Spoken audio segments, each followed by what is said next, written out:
자가격리 도중 확진 사례가 잇따르고 있습니다. 방역당국이 이탈자가 생기지 않도록 모바일을 활용해 격리자들을 관리하고 있습니다.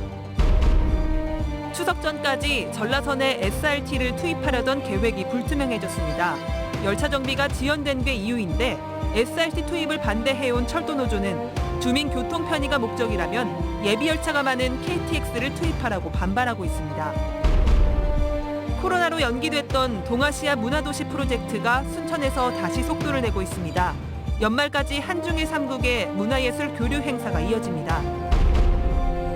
순천만 연향뜰 도시개발 사업이 행정안전부의 중앙투자심사를 통과했습니다. 국가정원 인근 48만 8천여 제곱미터 면적에 주택과 호텔, 리조트 등이 들어섭니다. 여러분 안녕하십니까? 수요일 밤 여수 MBC 뉴스데스크입니다.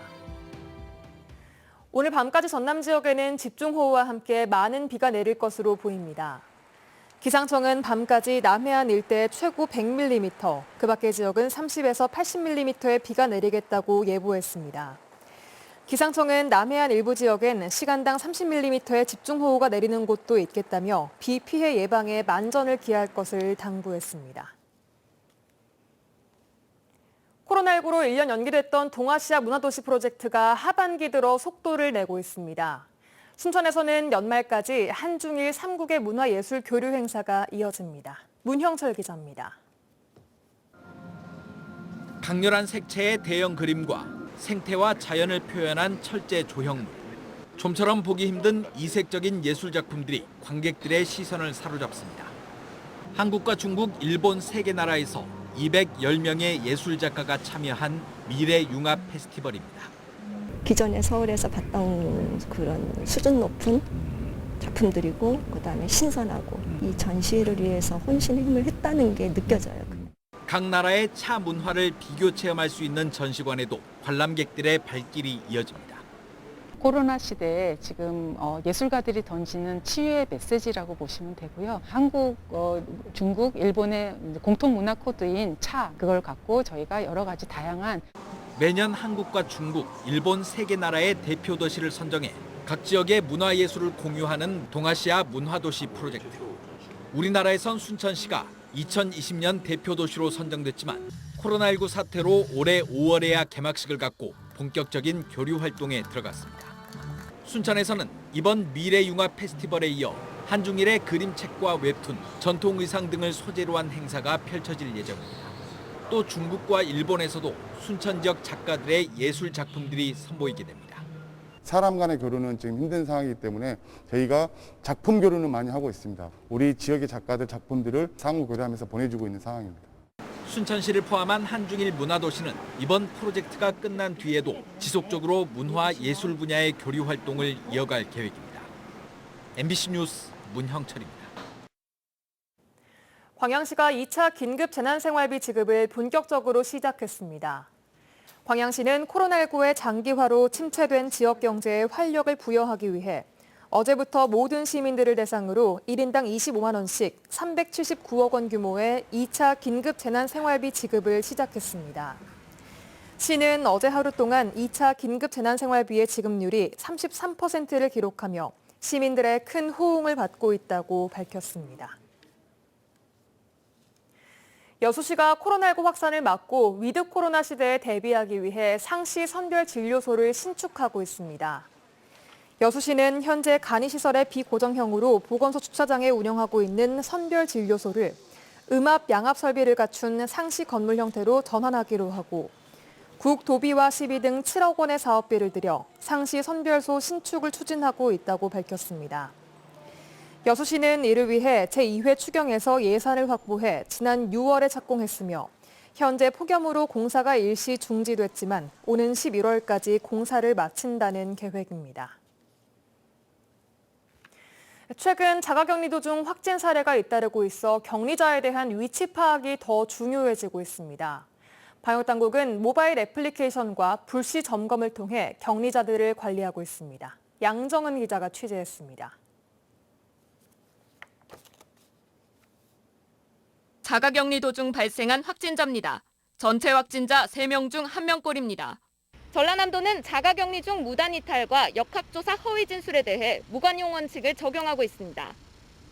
감염병 관리법에 의해서 무관용 원칙이라고 하면은 안 봐드리거든요. 그러니까 한 번 이탈해도 마찬가지고 어떤 사람들은 잠시 이탈, 10분 이탈도 있거든요. 이것도 안 봐드리고 있습니다. 접촉자들의 관리가 확산을 막는 핵심으로 떠오르면서 애플리케이션이 기능을 톡톡히 하고 있습니다. 일선 보건소가 활용 중인 애플리케이션. 격리자가 머무는 장소를 이탈할 경우 이탈을 알리는 문구를 바로 알립니다. 밖으로 이제 나가면은 바로 이탈했다고 경로 이탈로 해서 뜹니다. 저희 매칭된 전담 공무원이 하루에 한 번 이상은 전화로 해가지고 이렇게 총 어플에 2번 그리고 전화로 1번 이렇게 해서 3번 정도 모니터링을 철저히 하고 있습니다. 실제로 진도 등 전남 지역 곳곳에서 이 같은 애플리케이션을 통해 무단 이탈 격리자를 찾아냈습니다. 위치 추적을 피해 휴대전화를 두고 이탈하는 사례를 막기 위한 보안 장치는 불시 점검. 단 한 차례라도 자가격리 도중 이탈한 경우 위치 추적 밴드를 착용하도록 권고하고 방역법을 적용해 대응하고 있습니다.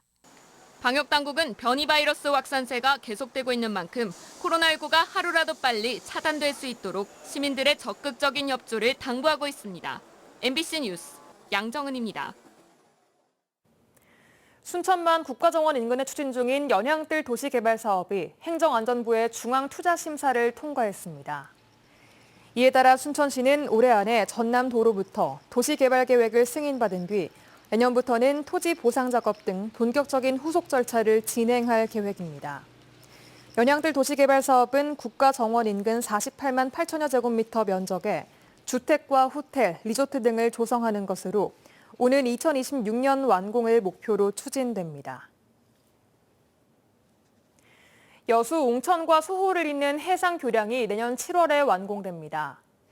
여수시는 웅천 택지 준공으로 인한 시가지 교통체증 해소를 위해 지난 2018년부터 679억 원의 예산을 들여 웅천동과 소호동을 잇는 해상 교량과 교차로 등 1.1km의 도로를 개설하고 있으며 현재 82%의 공정률을 보이고 있다고 밝혔습니다.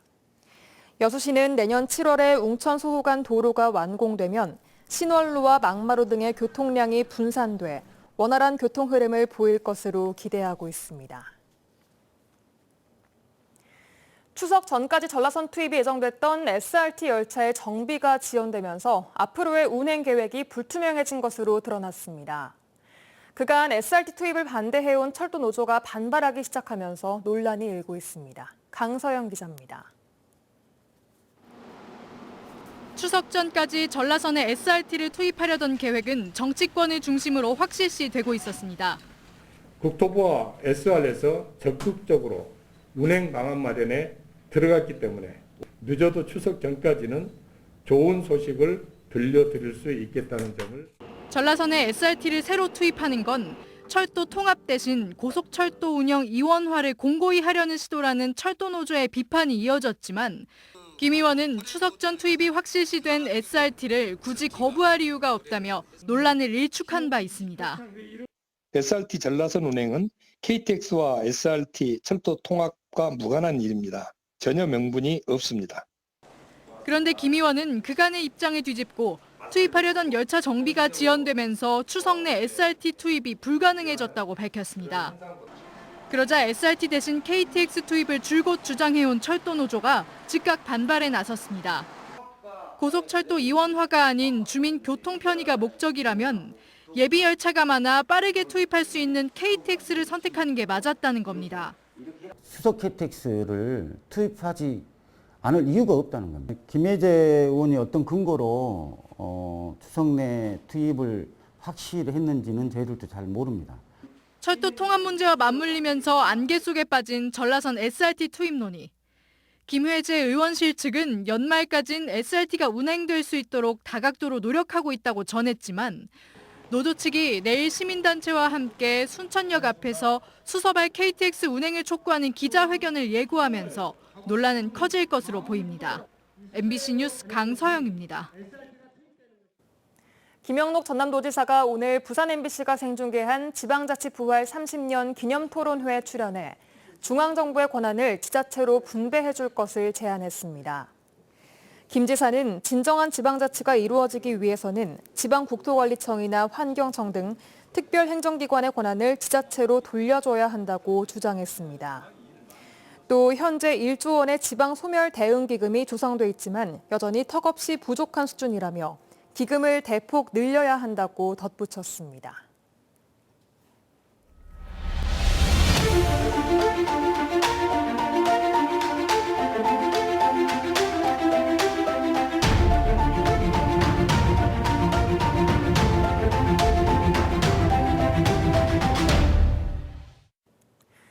광주 3개 학교의 운동부가 해체되고 전문 스포츠클럽으로 옷을 바꿔 입었습니다.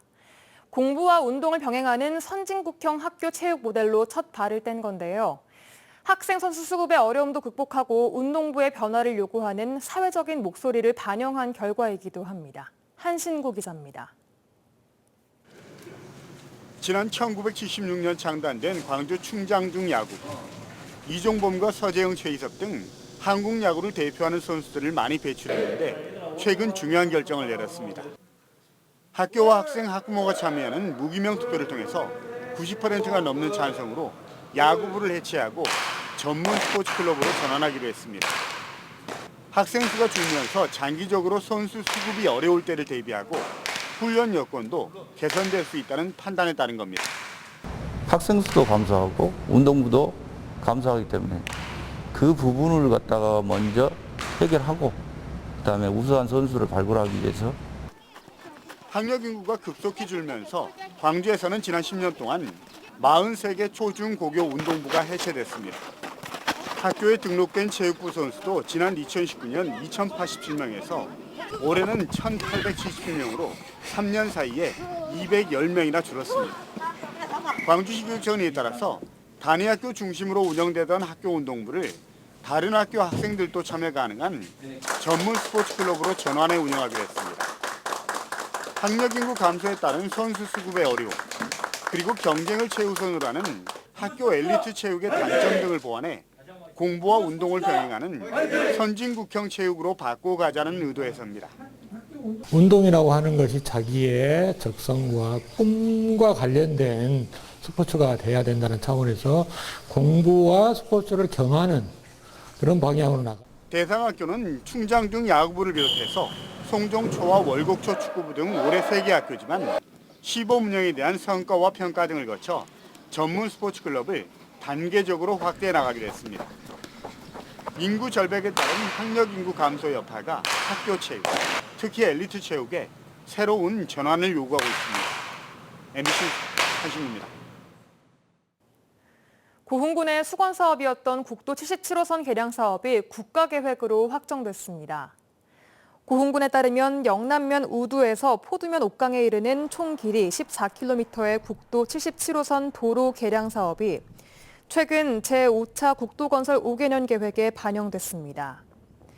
해당 도로는 여수 연륙 연도교를 통해 나로 우주센터로 연결되는 도로로 고흥군은 이번 사업으로 나로 우주센터로 향하는 접근성이 크게 개선될 것으로 내다봤습니다. 여수시가 국내 학술 행사 위주의 마이스 업계 구조를 국제회의 유치로 재편성해 코로나 시대에 맞는 지역 차원의 활로 모색에 나섰습니다. 여수시는 오늘 재단법인 전남관광재단과 글로벌 마이스 도시 기반 조성을 위한 업무 협약을 맺고 재단이 보유한 해외 마이스 마케팅 전담 조직과의 협업을 통해 국제회의와 해외 기업 행사 유치에 집중하기로 했습니다. 양 기관은 또 마이스 전문 인력 양성과 홍보 마케팅, 마이스 행사 유치와 상품 개발 등 다양한 연관 사업을 공동으로 진행할 계획입니다.